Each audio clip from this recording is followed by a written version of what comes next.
Bonjour, je me présente Annie Picard de la Faculté des sciences sociales. Je vous souhaite la bienvenue à cette webconférence qui porte le nom de Partis politiques et élections au monde arabe. La séance sera présentée par M. Francesco Cavatorta, professeur titulaire en sciences politiques et directeur du programme du baccalauréat intégré en affaires publiques et relations internationales. Nous prévoyons que la durée de la séance sera d'environ 30 minutes, suivie d'une période de questions. Vos questions devront être posées dans l'outil questions-réponses disponible sur la plateforme et je les lirai à voix haute afin que M. Cavartorta puisse y répondre au bénéfice de tout le monde. En terminant, sachez que la séance sera enregistrée et nous vous ferons parvenir le lien sous peu pour que vous puissiez, si vous le souhaitez, la revisionner. Alors, sans plus tarder, je laisse la parole au conférencier. Merci. Bonjour à tous. Merci Annie pour la présentation. Comme Annie disait, je vais présenter un peu les travaux qui est fait en ce moment sur les partis politiques et les élections au monde arabe.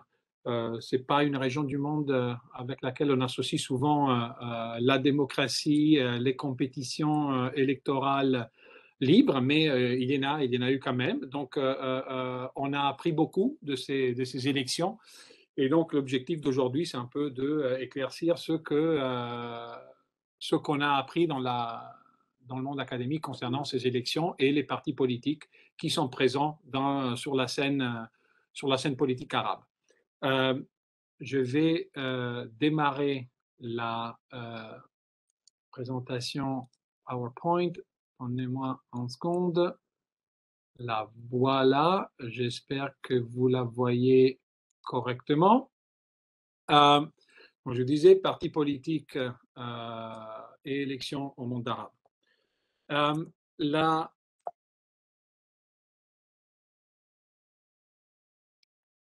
la réalité de ces sujets est qu'il n'est pas un sujet qui a été abordé très souvent dans la littérature parce que il y a plusieurs raisons, je vais les détailler dans ce seconde, mais généralement les partis politiques n'ont pas connu un grand succès au monde arabe en termes d'objets de recherche. Ils ne sont pas vraiment analysés, n'ont pas été vraiment analysés depuis très longtemps. Les élections non plus d'ailleurs, pour les raisons suivantes. Bah, Généralement, les partis politiques sont associés au jeu démocratique. Vu que le monde arabe, en tout cas jusqu'en 2011, était connu surtout pour l'autoritarisme politique qui y régnait, c'était assez normal de ne pas prendre en considération ce que les partis politiques faisaient et ou voulaient. Pourquoi? Parce que les élus, en effet, ne prennent pas vraiment des décisions dans la majorité des pays arabes. Si on regarde les pays peut-être avec lesquels vous avez plus de familiarité, les pays du Maghreb par exemple, en Tunisie, il y avait des élections, il y avait des élus, mais les vrais pouvoirs résidaient avec la présidence et avec les ministères de l'Intérieur. En Algérie, il y a des élections depuis au moins 3 décennies, mais les décisions, encore une fois, sont prises dans la réalité derrière la scène par un apparat militaire bureaucratique. Au Maroc, en dépit du fait que c'est un des pays au monde arabe qui a eu le plus d'élections dans son histoire, les vraies décisions sont prises par le roi et ses conseillers. C'est la même chose ailleurs si on se déplace un peu plus vers les Mashrek et non pas vers les Maghreb. Donc, analyser les partis politiques était considéré comme une espèce de une perte de temps. Là où il y avait des partis politiques qui opéraient, souvent étaient des partis uniques. Donc, c'était peu intéressant d'étudier des partis politiques uniques parce qu'ils ils n'ont pas vraiment beaucoup de pouvoir. Ils sont plutôt une chaîne de transmission d'ordre qui vient d'ailleurs vers la société. Les autres partis politiques qui opéraient le faisaient avec la permission des élites autoritaires. Donc, c'était des partis de ce qu'on appelle l'opposition loyale, dont les positions politiques ne se différenciaient pas souvent des positions politiques du parti unique. Et vu leur loyauté vers les systèmes, là aussi, les élus n'avaient pas beaucoup de pouvoir décisionnel. Et enfin, une autre raison qui a souvent été donnée pour ne pas étudier les partis politiques, c'est qu'ils n'avaient pas vraiment de racines dans la société. C'était des partis qui étaient personnalistes, des partis qui n'avaient pas beaucoup de pouvoir, des partis qui étaient des créations d'en haut et non pas des partis qui venaient créer par le bas pour répondre à des demandes sociales. Euh, la, L'exception, par contre, est les partis islamistes. C'est-à-dire que une exception qui a été faite dans la littérature, c'est les partis islamistes, qui ont été toujours considérés comme des partis très, très, très importants et qu'on a étudié énormément à partir, je dirais, de la moitié des années 80, quand ils ont vraiment connu un succès assez important. On les a étudiés on en a étudié la structure, l'organisation, l'idéologie, les comportements, si on veut, de manière générale, euh, pour des différentes raisons. Bah, les partis islamistes ont souvent été les premiers opposants des régimes en place. Donc, les régimes est autoritaires.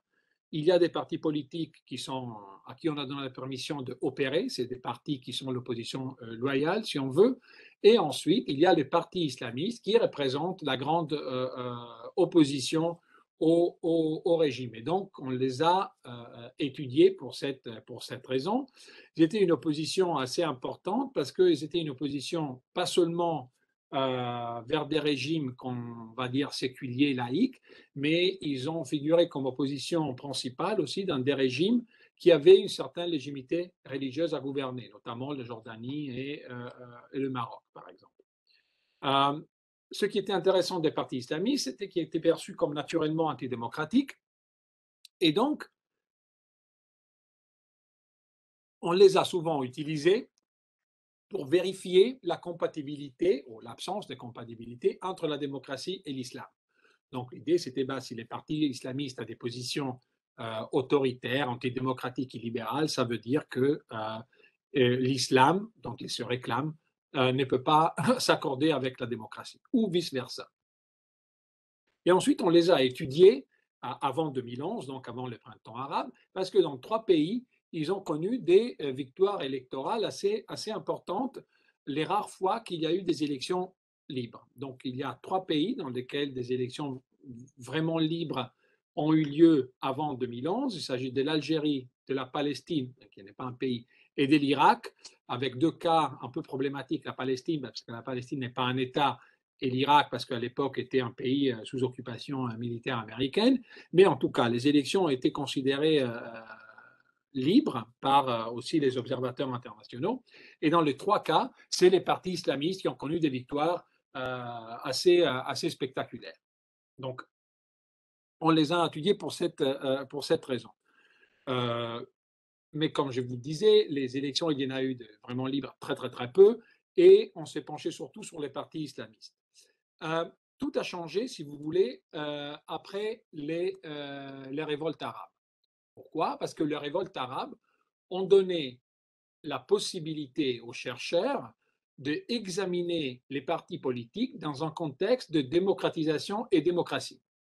Donc, enfin, en 2011, on a un certain nombre de pays qui commencent à changer de système, abandonnent l'autoritarisme, vont vers la construction d'un système démocratique. Et pendant la construction de ces systèmes démocratiques, ils tiennent des élections qui sont des élections raisonnablement libres, raisonnablement bien menées et qui sont sanctionnées comme telles par la communauté internationale.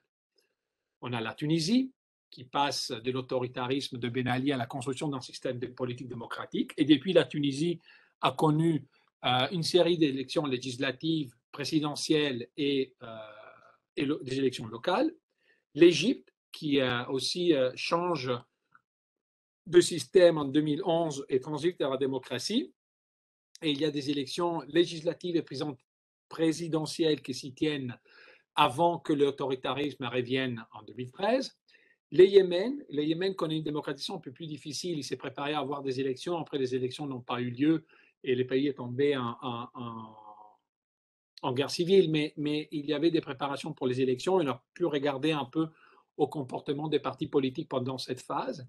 La Libye également, à la fin, est tombée dans la guerre civile, mais il y a eu des élections. et il y a eu une participation assez importante des partis politiques et des candidats à l'élection libyenne.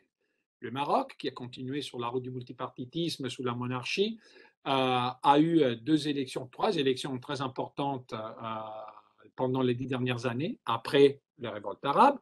Et on a aussi les élections irakiennes qui se sont tenues une fois que les Américains sont partis, et les Libans aussi qui continuent à avoir des élections assez régulières, pas tout le temps régulières. Parfois, il y a des périodes où il n'y a pas d'élection, mais il y en a. Donc, on a maintenant, après 2011, toute une série de cas qu'on peut regarder pour examiner effectivement comment les partis politiques se comportent, quel est le rôle des partis politiques, et à côté, bien évidemment, qu'est-ce que les électeurs font, veulent et comment ils votent.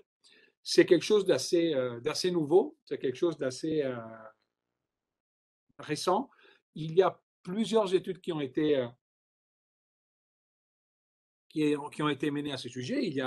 On en connaît maintenant, 10 ans après, si vous voulez, beaucoup plus de ce qu'on connaissait avant, justement parce que l'atmosphère démocratique dans ces pays nous permet effectivement d'analyser comment les électeurs se comportent et comment les partis politiques se comportent sans qu'il y ait toujours des contraintes autoritaires.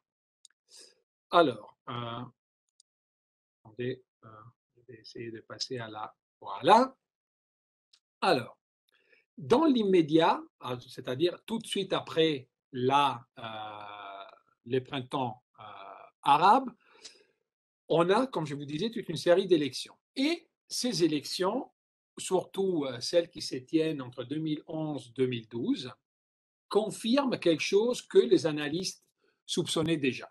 C'est-à-dire, on soupçonnait que les partis islamistes, étant les mieux organisés, les plus populaires et n'ayant jamais vraiment collaboré avec les régimes autoritaires, allaient avoir des performances solides pendant les premières élections libres.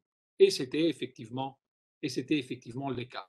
Si on regarde aux résultats électoraux en Tunisie en 2011 et 2014, au Maroc en 2011 et 2016, et ensuite en Égypte en 2012, les partis islamistes liés aux frères musulmans ont très bien fait. Ils n'ont jamais eu la majorité absolue des votes, mais ils ont eu la majorité relative des votes dans tous les pays.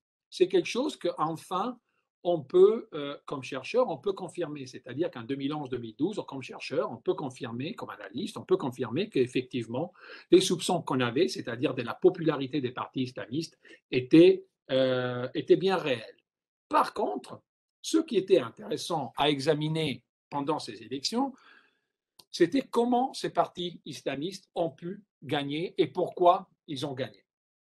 En effet, il y avait beaucoup de chercheurs et beaucoup de littérature avant les printemps arabes qui postulaient que c'était l'effet d'être de partis à référence religieuse était particulièrement important pour les électeurs et que les électeurs donc arabes allaient voter pour des partis islamistes parce que les partis islamistes ont une référence religieuse avec lesquels la majorité des électeurs se retrouvent. Dans la réalité, ce n'était pas forcément le cas. Et en effet, les votes, qu'on va dire, religieux étaient minoritaires. Et ça a été confirmé par le fait que les partis politiques islamistes qui ont gagné les élections ont décidé de ne pas parler beaucoup des religions, ce qui est un peu peut-être un paradoxe. Donc, en effet, si on regarde les programmes politiques de ces partis, les programmes politiques ne discutaient pas beaucoup des religions, ni de ce qui changerait dans la sphère privée des gens s'ils arrivaient au pouvoir. Donc, ils n'ont pas vraiment parlé de limites aux libertés individuelles, ils n'ont pas vraiment parlé des codes vestimentaires, ils n'ont pas vraiment parlé dans non, des questions qui peuvent être liées à une certaine interprétation de la religion. En effet, la religion, en majorité, était assez absente de leur programme politique. Ça ne veut pas dire qu'ils n'y pensaient pas, mais elle était absente. C'est-à-dire qu'ils ont compris assez rapidement que pour attraper l'électeur moyen, et donc pour faire un bon score électoral, il était important de ne pas se concentrer forcément sur la religion, les aspects religieux de la gouvernance, mais d'aller chercher des appuis et des soutiens ailleurs, en parlant de choses qui étaient particulièrement importantes pour les électeurs. Et c'est là où les sondages qui ont été faits par les chercheurs auprès des électeurs pendant cette période nous a permis de comprendre quelles étaient les priorités des électeurs et de voir pourquoi les partis, inclus les islamistes, ont préféré parler des priorités des électeurs pour les attirer et non pas de discuter des religions. En effet, les questions religieuses, pour la majorité des électeurs, en 2011, 2012, 2013, n'étaient pas importantes. Il y avait deux choses qui étaient importantes pour les électeurs à ce moment-là. Une, c'était la corruption. Donc, l'autoritarisme politique au monde arabe a généré euh, des régimes hautement corrompus, et donc la lutte à la corruption était une des priorités des citoyens.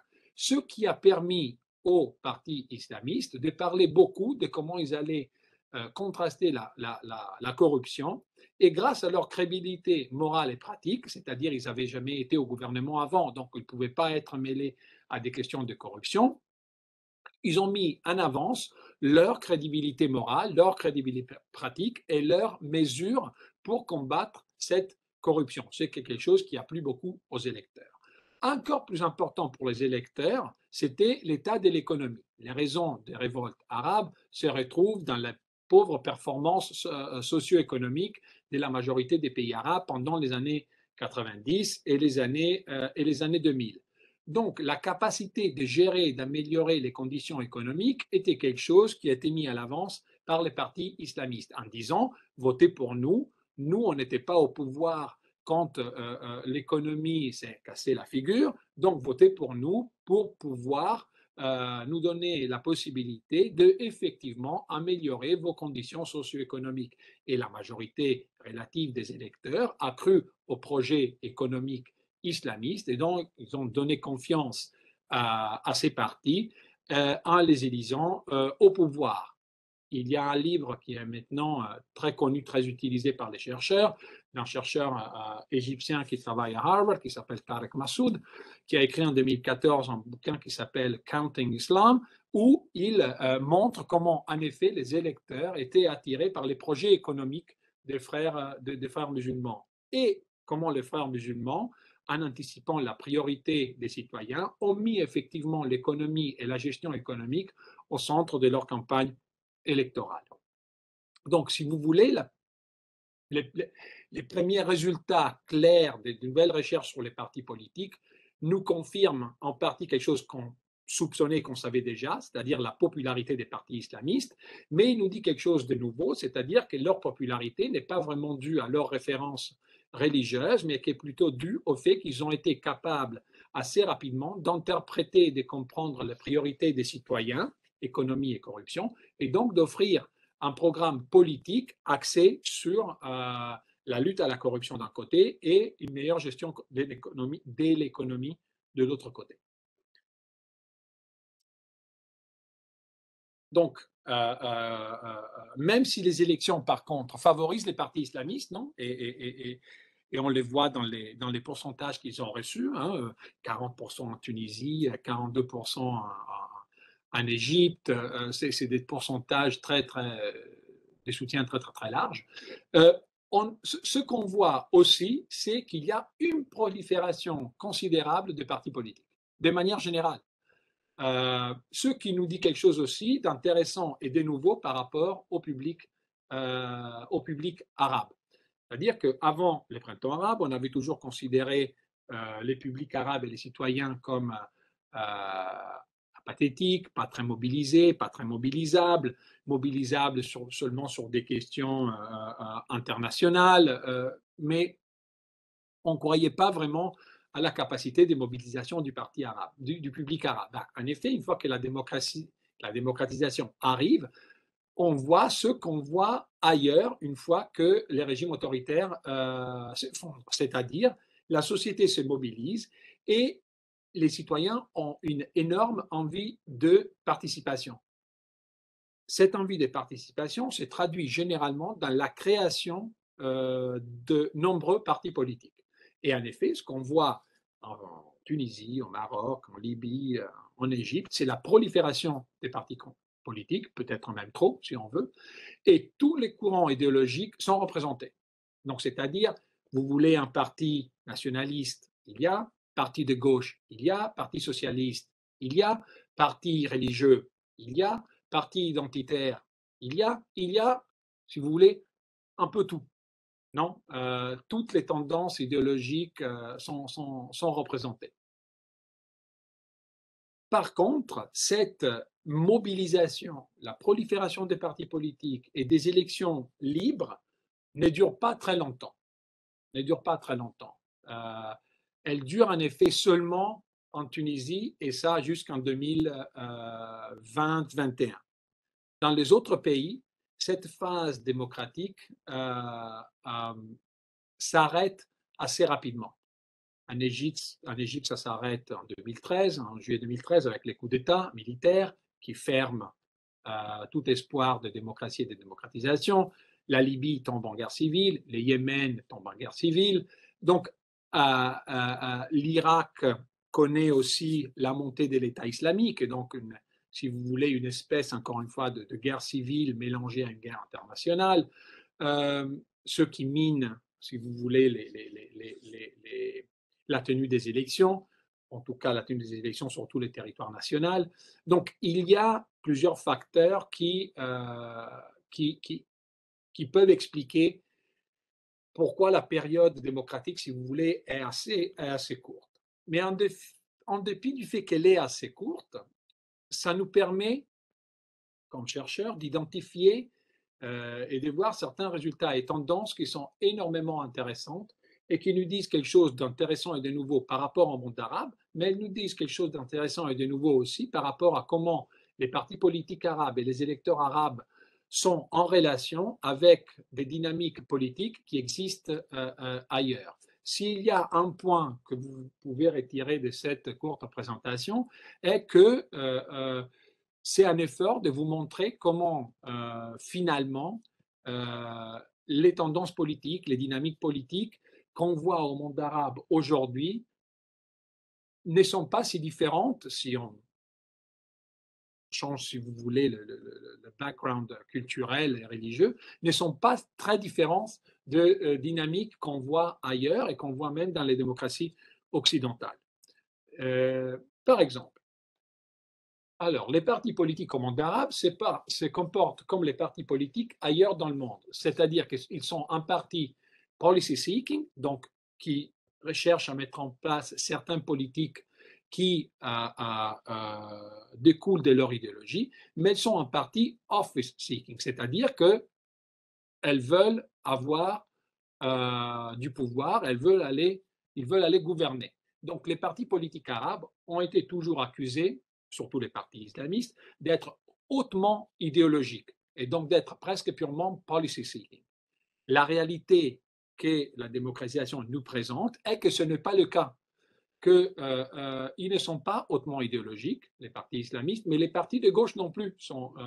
Il y a des exceptions, bien sûr, mais il y a aussi la compréhension de la part des élites politiques que c'est important d'être, par exemple, au gouvernement, même si aller au gouvernement demande d'être dans un gouvernement de coalition, ce qui demande de faire des compromis sur les politiques qu'on voudrait mettre en place. C'est-à-dire que les partis politiques arabes sont très capables d'agir de manière hyper rationnelle et de faire des compromis les uns avec les autres, si ça veut dire aller, par exemple, au gouvernement.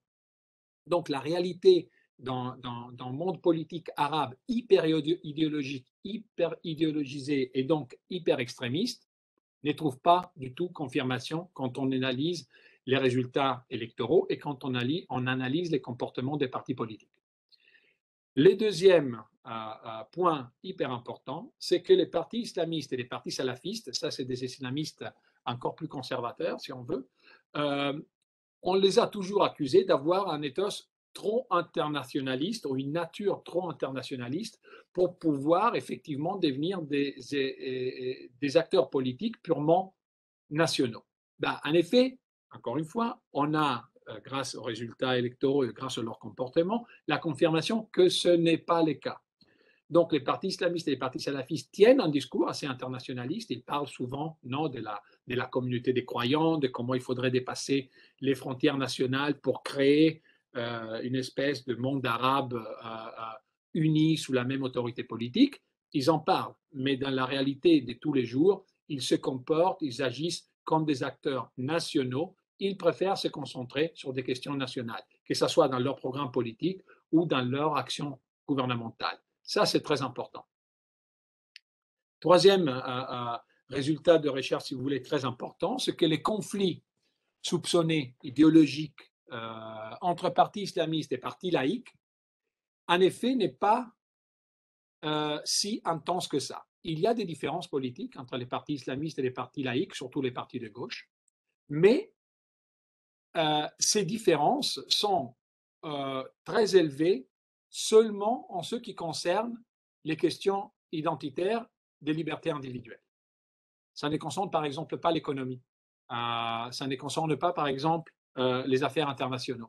Donc il y a beaucoup plus, si vous voulez, d'accords et des similitudes sur ce qu'il faudrait faire au niveau économique et au niveau international entre islamistes et laïcs de ce qu'on pensait avant. Par contre, où il y a des vraies différences, c'est plutôt sur les questions de liberté individuelle, droits des minorités, droits des femmes, par exemple, et les niveaux de conservatisme social qu'une société devrait avoir dans sa législation. Mais je ne veux pas dire que ce pas des questions qui sont peu importantes, loin de là, elles sont hyper importantes, mais les conflits si intenses qu'on nous a toujours présentés entre islamistes et laïcs n'est pas forcément la réalité politique du monde arabe. C'est vrai pour les partis politiques et ce qui est super intéressant, c'est vrai pour les électeurs aussi. Les électeurs des partis laïcs et les électeurs des partis islamistes ne sont pas si éloignés que ça sur plusieurs dimensions. Là, ils sont très éloignés les uns des autres, c'est sur les questions des libertés individuelles et les questions identitaires. Un autre résultat hyper important et hyper intéressant, c'est que si les partis politiques élus au pouvoir après le printemps arabe, donc dans des pays qui sont en train de se démocratiser, ne sont pas capables de résoudre les problèmes que l'électorat pense que les partis devraient résoudre, ils perdent le pouvoir. Donc, ce qui en sort, c'est que les électeurs arabes, encore une fois, non, on en revient à leur rationalité, qui a été toujours souvent niée, sont rationnels, c'est-à-dire ils élisent un parti politique. Ce parti politique ne performe pas à la hauteur de leurs attentes. Ces partis politiques, généralement, perdent les élections et est puni par l'électorat. L'autre partie de ça est que les partis politiques qui sont élus au pouvoir après 2011 sont incapables de résoudre les problèmes que l'électorat pense être prioritaires. C'est-à-dire qu'ils se trouvent incapables de changer la situation socio-économique surtout. Et ça, comme on le verra, c'est un problème pour les partis politiques, c'est un problème pour les pays de manière générale, mais c'est quelque chose qui malheureusement a à voir avec une tendance qui est plutôt globale. Cette incapacité de résoudre les problèmes de manière convaincante fait en sorte que la confiance dans les partis politiques, à partir de 2012-2013, diminue un peu partout. On les voit dans les sondages, ça c'est un moyen pour mesurer la perte de confiance, mais on le voit aussi dans la participation électorale aux élections, qui au lieu de monter ou de rester pareil, commence à descendre de manière assez drastique. Et donc cette perte de confiance dans les partis fait en sorte qu'il y a des retombées en négative aussi en termes de perte de confiance sur les institutions démocratiques que ces partis ont essayé de mettre en place. Tous ces résultats, il y en a plusieurs d'autres, si vous avez des questions, on peut en parler, nous donnent un portrait qui est bien sûr un peu limité dans le temps, hein, mais qui quand même nous rappelle que ces portraits, ça peut se joindre d'une certaine manière à des tendances qui sont plutôt globales. Et là, je mis, si vous voulez, un peu la liste. Alors, il y a une croissance très importante à partir de 2012-2013 des questions identitaires. Donc, les questions identitaires, les questions des libertés individuelles, les questions de comment la société doit être, euh, deviennent de plus en plus importantes.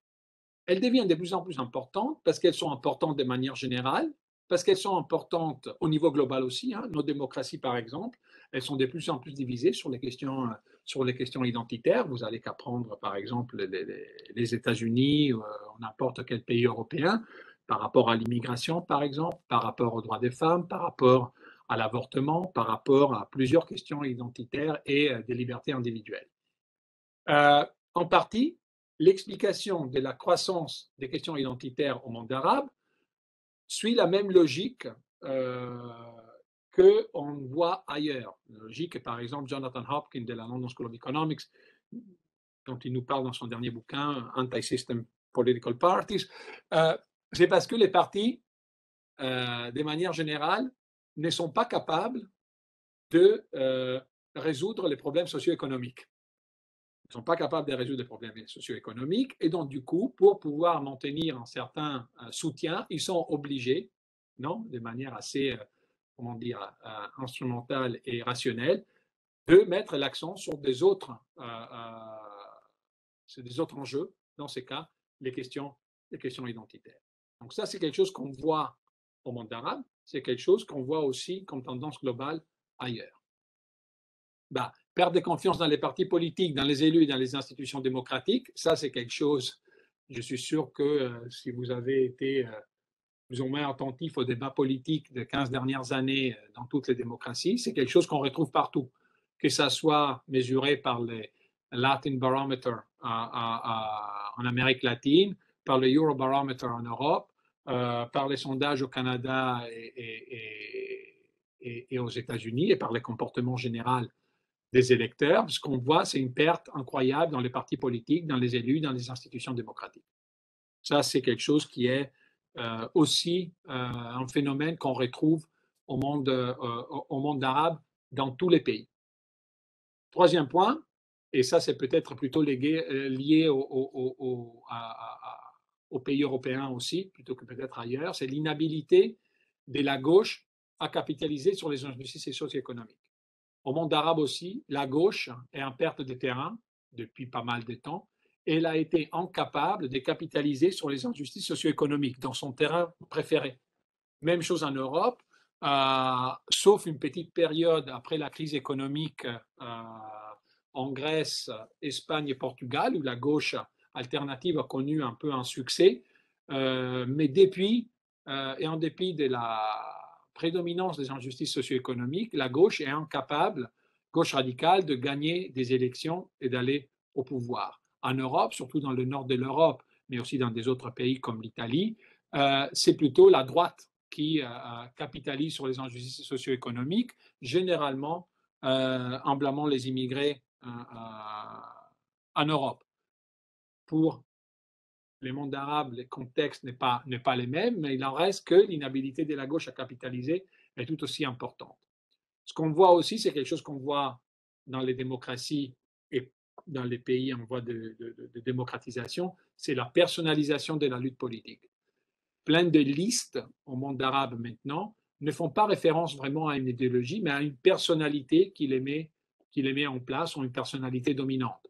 Je ne dois pas, j'imagine, parler ici de Donald Trump et de la personnalisation de la politique en Amérique du Nord. C'est-à-dire que la perte de confiance dans les partis politiques, la personnalisation de la lutte politique, l'incapacité, non, si on veut, des élus de résoudre les problèmes, en tout cas ils sont accusés de ça souvent, peut-être ce n'est pas tout à fait la réalité, mais ça c'est la perception de la réalité, fait en sorte que la mobilisation politique, surtout parmi les jeunes, s'est faite à travers les mouvements sociaux. C'est vrai ici, en Europe, c'est vrai en Amérique latine, c'est vrai aussi au monde arabe. Si tu veux faire de la politique, entre guillemets, maintenant, tu évites d'être engagé dans un parti politique, tu fais de la politique à travers les mouvements sociaux, en mobilisant et en démobilisant sur des enjeux qui peuvent être l'environnement ou les droits individuels, n'importe quoi, mais c'est là où tu fais ton apprentissage politique et tu fais ta mobilisation politique, surtout pas dans les partis politiques. Euh, Autre tendance globale, les électeurs punissent ceux qui gouvernent mal. Non, donc ça aussi c'est bien. C'est-à-dire que il y a un rapprochement entre la politique au monde arabe et les partis politiques au monde arabe et les électeurs au monde arabe et les électeurs et les partis politiques ailleurs. Tu gouvernes mal ou on considère que tu gouvernes mal, les électeurs te punissent. Donc, encore une fois, on revient à cette idée de la rationalité. Et enfin, ça c'est plutôt problématique. Tous les sondages montrent aujourd'hui que, surtout les sondages du Arab Barometer et de Arab Transformations Project, montrent assez clairement que de plus en plus au monde arabe, la démocratie est associée au chaos, chaos politique, chaos institutionnel et chaos sécuritaire. Dans le chaos, les électeurs, de plus en plus, et les citoyens de manière générale, euh, réfléchissent à euh, l'importance du retour de l'homme fort, donc de l'homme fort qui va résoudre les problèmes.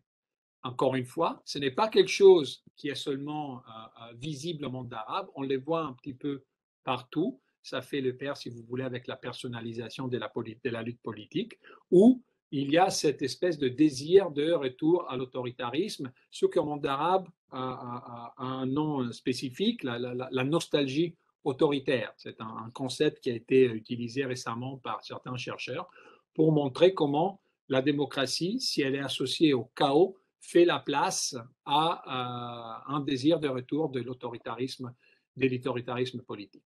Et donc, je vous laisse avec cette pensée finale, c'est-à-dire que finalement, la politique au monde arabe n'est pas si différente que celle de chez nous. Et c'est un peu les points principaux que je voulais montrer avec cette présentation. Donc, je vous remercie. Si vous avez des questions, bah, n'hésitez pas à les poser. Je vais essayer de y répondre de la manière la plus claire possible. Merci encore une fois. Merci beaucoup, Monsieur Francesco Cavartorta. J'aimerais maintenant laisser l'occasion à nos participants et participantes de poser leurs questions. Je vous rappelle d'utiliser la section questions-réponses plutôt que le chat.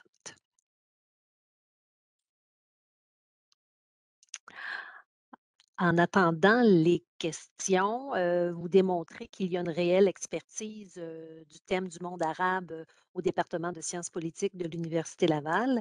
Est-ce que vous et vos collègues peuvent accueillir, soutenir, encadrer des étudiants, notamment au cycle supérieur, qui voudraient étudier le sujet? Oui, bah, bien sûr, oui, il y a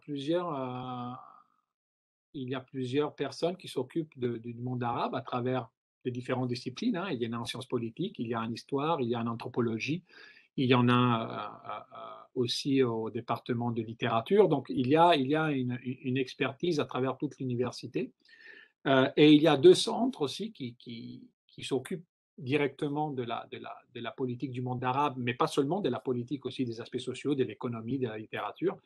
Il y en a un qui est la chaire d'études maghrébines et il y a les centres de recherche interdisciplinaires sur l'Afrique et le Moyen-Orient. Donc, les étudiants qui veulent ou qui sont intéressés par des enjeux concernant le monde arabe peuvent très bien trouver leur maison ici à l'université Laval, où on a plein d'experts selon le sujet qui les intéresse, bien évidemment. Euh, et ils peuvent poser tranquillement leurs demandes et demander de travailler avec un de ces chercheurs. Les deux sites, le site de la chaire d'études maghrébines et le site du CIRAM, sont assez à jour. Donc, pour ceux qui sont intéressés, peuvent consulter le site et aller regarder ce que les différents chercheurs font et ils peuvent s'y retrouver sans aucun doute, oui. Très bien. Nous avons quelques questions ici. On remarque que parfois les partis islamistes présentent des concessions importantes par rapport aux partis laïques. Comment Mhm. peut-on expliquer ce comportement? Bah, en effet, ce qui se passe généralement est que, les partis islamistes, souffrent d'une double pression. Donc il y a une pression interne à se conformer à de plus en plus, surtout en ce qui concerne les droits individuels, à, heu, à la démocratie libérale, comme on l'entend et comme on l'a développée en Occident. Donc que légiférer pour, les droits individuels, surtout pour empêcher à certains gens de jouir de certains droits, n'est pas quelque chose qui est accepté ou acceptable. Donc il y a une pression interne à ces compromis, mais il y a aussi une pression internationale. Aujourd'hui, si tu veux gouverner, tu dois avoir d'une certaine manière la reconnaissance et la capacité de pouvoir t'engager avec la communauté internationale. Si ton gouvernement est en train de promouvoir des politiques qui déplaisent de manière considérable à la communauté internationale, tu risques de te faire isoler. Ce n'est pas le cas pour tout le monde dans le monde arabe, hein, bien sûr. Si tu as beaucoup de pétrole, tu peux quand même te faufiler et la communauté internationale ne va pas mettre beaucoup de pression sur toi. Mais normalement, ils sont assujettis à ce type de dépression interne et internationale, ce qui les encourage souvent à faire des compromis. Euh, mais l'histoire de l'islam politique, d'une certaine manière, est une histoire de compromis et de changements et d'adaptation au changement. Les partis politiques islamistes qu'on voit aujourd'hui n'ont presque rien à voir en termes de demandes et des politiques qu'ils voudraient mettre en place avec les partis politiques qu'ils étaient, ou les mouvements, je devrais dire, qu'ils étaient il y a 30, 40 ou même 20 ans. Donc, encore une fois, il faut trouver un équilibre entre policy seeking, de mettre en place des politiques que les partis veulent mettre en place, et office seeking, l'importance d'être au gouvernement pour pouvoir bénéficier justement de la machine de l'État pour faire des choses. Et ça, inévitablement, si tu n'as pas la majorité absolue, tu es obligé de faire des compromis avec des autres partis qui sont en coalition avec toi. Très bien. Une seconde question du même participant. Peut-on dire que lorsque les partis islamistes au pouvoir détiennent les décisions stratégiques du pays, il y a des coups militaires? On donne l'exemple de l'Algérie en 91 et de l'Égypte en 2013. Et quand Oui. et quand ils sont conditionnés par des impératifs de l'autoritarisme, ils sont laissés pour les discréditer, comme la Tunisie et le Maroc. Oui, malheureusement pour eux, pour les partis islamistes, ils sont dans une situation qui est catch-22, c'est-à-dire si ils se font élire et puis ils gouvernent comment les électeurs qui les ont élus voudraient qu'ils gouvernent, généralement, ils sont sanctionnés de manière assez dure par la communauté internationale et par des acteurs internes particulièrement puissants, dont l'armée. Euh, et donc, du coup, euh, si par contre ils sont élus et ils ne font pas ce qu'ils ont promis de faire, justement par peur d'être sanctionnés par un coup militaire ou une intervention occidentale ou l'isolement international, ben, ils sont punis par les électeurs. Donc, en effet, ils sont pris vraiment comme dans une espèce de piège pour eux, de laquelle il est vraiment très, très, très difficile de sortir. Je peux donner deux exemples rapides. Le premier est l'Égypte. Les frères musulmans ont créé un parti politique qui a été élu à majorité au Parlement égyptien. Ils ont gagné aussi la présidentielle. Donc, ils avaient pas mal de pouvoir institutionnel entre 2012 et 2013. Au même temps, quand tu commences à toucher à des intérêts particulièrement puissants, comme les intérêts économiques de l'armée égyptienne, par exemple, bah, tu fais ce que les électeurs t'ont donné les mandats de faire. Mais tu t'exposes, bien évidemment, à l'hostilité de l'armée. Si cette hostilité devient vraiment importante, bah, il y aura un coup militaire qui va avoir lieu et qui va te renvoyer du pouvoir. C'est ce qui s'est passé en 2013. Un cas différent, mais dont le résultat est similaire, c'est les partis islamistes tunisiens. Les électeurs islamistes, les militants islamistes voulaient, comme c'était dans le programme du parti il y a très longtemps, et c'est pour ça qu'ils militaient, que la loi religieuse soit mentionnée comme au moins une source de législation en Tunisie, avec la nouvelle constitution.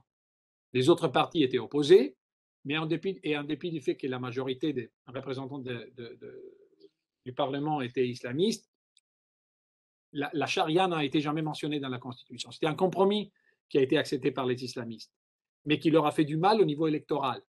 Par contre, ils avaient insisté, et ça, il y avait un coût énorme à payer, probablement l'isolement international et les manques d'argent.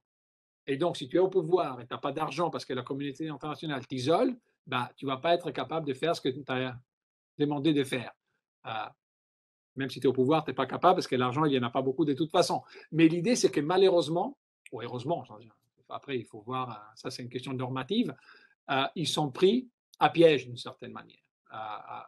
Et ces pièges fait en sorte que leur comportement soit va décevoir leurs électeurs et leurs militants, soit va décevoir la communauté internationale, soit va décevoir des autres institutions nationales qui vont se tâcher donc de les remplacer au pouvoir.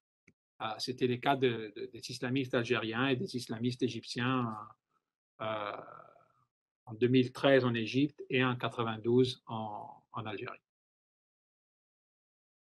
Très bien. D'autres questions sont arrivées.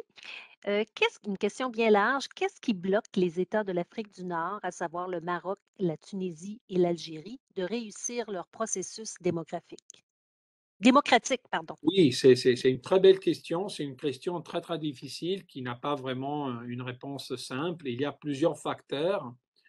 Euh, il y a des facteurs qu'on peut diviser en deux. Il y a les facteurs nationaux et des facteurs internationaux.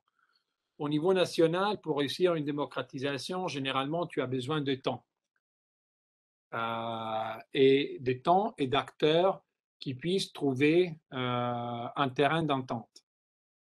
Ça a été vraiment pas possible en Algérie dans les années 90. C'était très difficile au Maroc parce qu'il y a des autres acteurs qui ont des intérêts énormes à que le système soit perpétué, que les systèmes en place soient perpétués. Ça peut être la monarchie au Maroc, ça peut être l'armée en Algérie.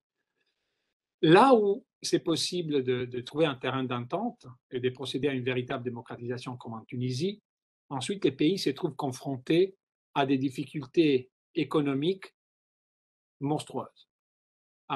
Ce qui est assez différent, par exemple, des démocratisations qui ont eu lieu dans les années 90 en Europe de l'Est et dans les années 80 et 60, en Europe du Sud, Portugal, Espagne et Grèce. Parce que dans tous ces cas, la transition a été favorisée par le fait que peut-être, si les pays allaient devenir démocratiques, il y aurait eu accès à la communauté européenne. Et avec l'accès à la communauté européenne, il y a toute une série de bénéfices économiques qui peuvent en découler. Ce n'est pas le cas pour la Tunisie, ce n'est pas le cas pour le Maroc, ce n'est pas le cas pour l'Algérie. Euh, Tu deviens démocratique, tu n'as pas vraiment de récompense financière ou internationale. On te dit, tu as mieux pour toi, mais tu ne rentreras pas dans l'Union européenne. Et donc, du coup, les incitatifs pour des acteurs qui ne sont pas sûrs de la démocratisation parce qu'ils perderaient quelque chose, mais qui ne voient pas d'horizon pour regagner ce qu'ils perderaient, ça n'a pas d'intérêt. Donc, il y a des dynamiques internes et internationales qui font en sorte qu'il est difficile pour ces pays d'avoir une transition, vers une véritable transition. Et on le voit malheureusement dans les cas tunisiens, c'est-à-dire que 10 ans après la transition a été un succès. Hein, la Tunisie était véritablement un pays démocratique.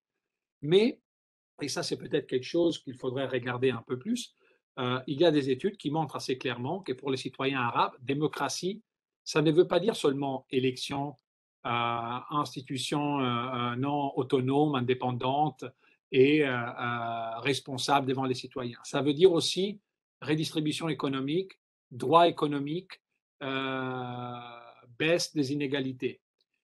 Cette compression de la démocratie fait en sorte que pour les électeurs et pour les acteurs politiques, ça devient très, très, très compliqué à atteindre.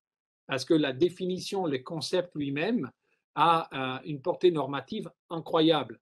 Et donc, du coup, quand il y a un nombre très important de citoyens qui sont déçus de la démocratisation, parce que la démocratisation n'est qu'institutionnelle, politique, de mécanismes qu'on a mis en place, mais qui n'a pas de retombées positives sur leur vie de tous les jours au niveau socio-économique, C'est pas une démocratie. Alors, tu as mieux revenir à la stabilité de l'homme fort plutôt que de ses chaos. Euh, et ça, malheureusement, c'est quelque chose qui ne touche pas seulement au monde arabe, mais qui touche beaucoup de pays qui ont du mal à se démocratiser, parce que pour la majorité de leurs citoyens, la démocratie n'est pas seulement mécanisme et procédure, mais toute une série de droits économiques et d'améliorations économiques que, s'ils ne voient pas arriver, la démocratie perd un peu d'importance. J'espère que j'ai répondu à la question. Oui, absolument. Une autre question ici d'un connaisseur, je crois. On mentionne que vous avez beaucoup parlé des partis islamistes, Mhm. mais un peu moins des partis séculaires. Oui, On y note notamment qu'en Indonésie, les partis séculaires en sont venus à adopter plusieurs des éléments du programme politique des oui. partis islamistes. Par exemple, ce sont les partis séculaires qui ont adopté une majorité de régulations, règlements municipaux inspirés de la charia. Ouais. C'est un très bon point et en effet, on a commencé à observer les mêmes phénomènes aussi en Afrique du Nord, par exemple, et dans des autres pays. Il y a une étude qui est sortie il y a 3 ans, d'une chercheuse, qui a fait, un travail, énorme, vraiment bien fait sur la Tunisie, en regardant les partis politiques tunisiens, qui disait qu'en effet, certains politiques et certaines préférences politiques traditionnellement islamistes ont été adoptés par des partis soi-disant laïques, justement pour aller chercher plus d'électeurs, non, en se montrant parfois plus islamistes que les islamistes. Ce n'est pas le cas partout, ce n'est pas le cas pour tous les partis, en partie parce que surtout en Afrique du Nord, certains partis de gauche euh, sont, sont, sont tellement distants idéologiquement des partis islamistes que ce serait impossible pour eux d'adopter ces types de politiques. Faire des alliances, peut-être oui, mais adopter certains politiques, non. Alors que pour des partis qui se disent laïcs, qui sont plutôt du centre, non, on va dire, ou du centre-droite, eux, par contre, ils adoptent parfois des positions, des slogans et des outils des campagnes électorales qui sont similaires, ou sinon même plus islamistes que ceux des partis islamistes eux-mêmes. Donc c'est un phénomène qu'on commence à voir aussi au monde arabe. En partie parce qu'il y a un conservatisme social assez répandu, et donc, c'est là où la majorité des électeurs se trouve, d'une certaine manière. Donc, ça fait du sens d'aller chercher les électeurs sur leur propre terrain, même si techniquement tu es un parti laïque. Merci des précisions. Une autre question, qui n'est pas la moindre, quel rôle pour nous, jeunes étudiants universitaires, pouvons-nous mener dans ce combat pour la démocratie du monde arabe? Je crois qu'il y a deux choses qu'on devrait faire. Numéro un, connaître beaucoup mieux les pays dont on s'occupe et dont on veut s'occuper, et les pays avec qui le Canada, par exemple, a des relations. De les connaître beaucoup plus, beaucoup mieux, au-delà des préjugés.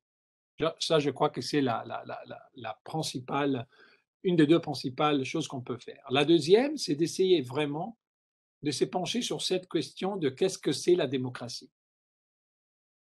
En Occident, je pense, on a pris l'habitude à voir la démocratie seulement comme mécanisme et procédure.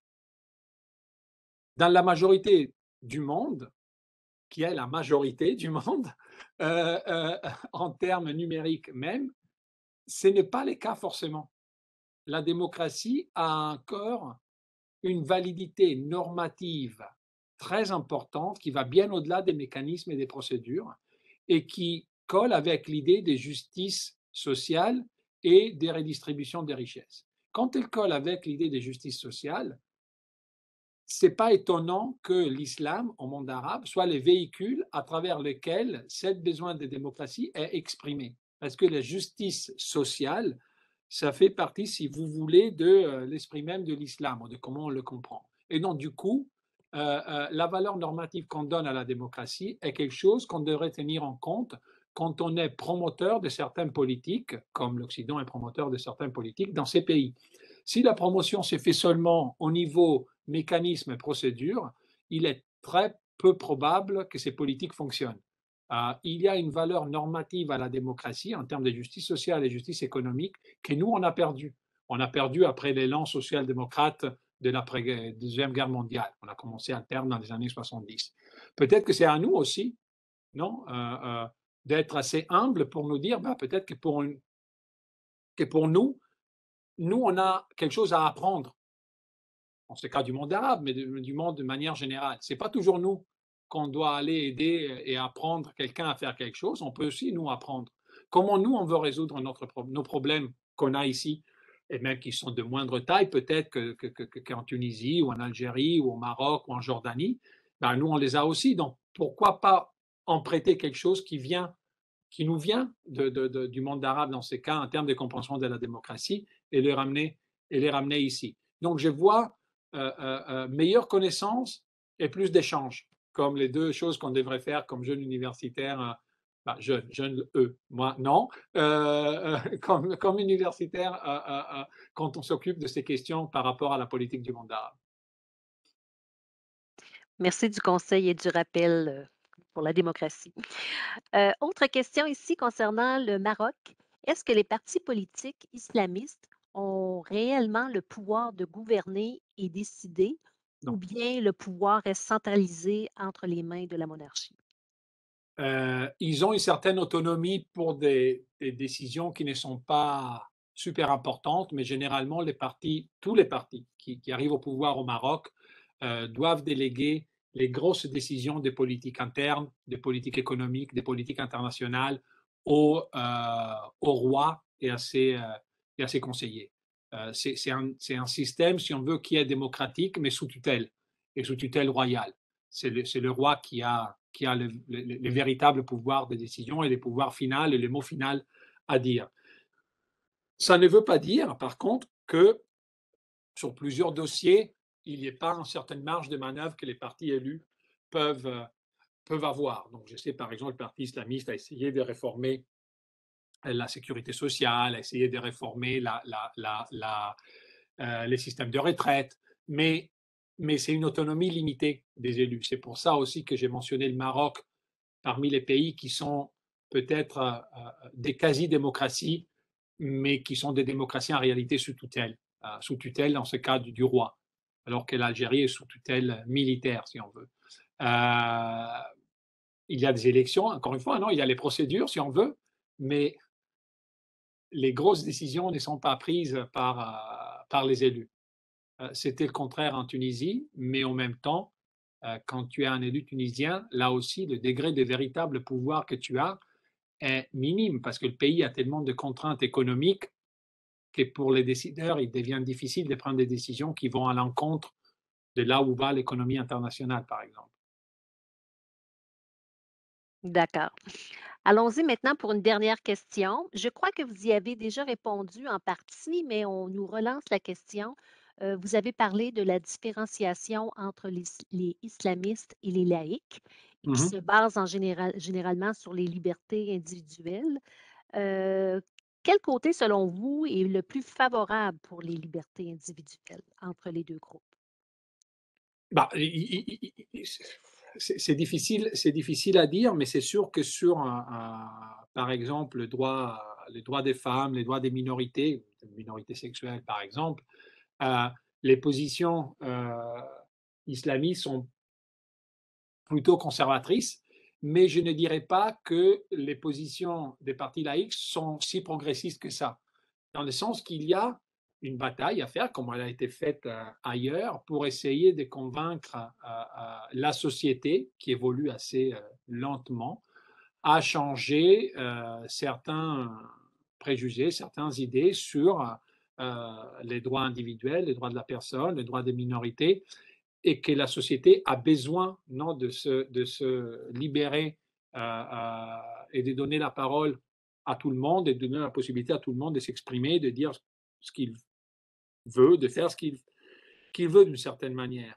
Euh, c'est des luttes que ont affecté tous les pays, hein. Aucune démocratie occidentale, par exemple, a adopté toutes les libertés individuelles qu'on connaît aujourd'hui comme ça. Il y a eu des batailles sociales et politiques énormes, avec des acteurs qui se sont donné bataille pour des décennies, si ce n'est pas des siècles, sur ces questions. Surtout dans les sociétés où l'importance de la religion était, était élevée, par exemple. Je pense, par exemple, aux pays du sud de l'Europe ou à un autre pays comme l'Irlande du Nord, dont la constitution, par exemple, de 1937 a été écrite par les représentants élus, mais qui a été vérifiée et validée par les papes à Rome. Donc, tous les pays occidentaux ont connu cette bataille et je crois que le monde arabe est en train de les connaître en ce moment. Et l'idée, c'est que les islamistes ont changé d'idée sur pas mal de sujets déjà. Il n'y a aucune raison pour qu'elles ne puissent pas changer d'idée sur d'autres choses aussi. Et en même temps, ceux qui se disent progressistes, bah, peut-être qu'ils ne sont pas si progressistes que ça, hein, et qu'il faudrait qu'ils changent d'idée aussi sur certaines choses.